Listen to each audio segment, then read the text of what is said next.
പിന്നെ എന്താണ് സംഭവിച്ചത്? അത് തന്നെ എനിക്കും അറിയേണ്ടത്. ഉത്തരം തരാൻ നിങ്ങൾ ബാധ്യസ്ഥരാണ്.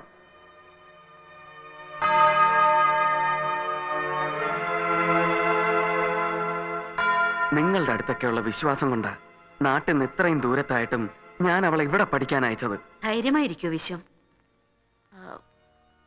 നാട്ടിലേക്കൊന്ന് വിളിച്ചു നോക്കിയാലോ? ചിലപ്പോ യാത്രക്കിടയിൽ എന്തെങ്കിലും ഡിലേ ഉണ്ടായി.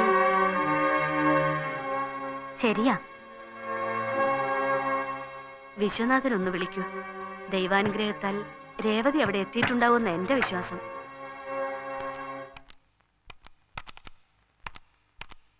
ഹലോ ഹലോ ഹലോ ഹലോ, അപ്പുണ്യാരാ? ഇത് ഞാനാ, വിശ്വം. ഉവ്വ. പിന്നെ അവിടെ എന്താ വിശേഷം? ഒന്നുമില്ല.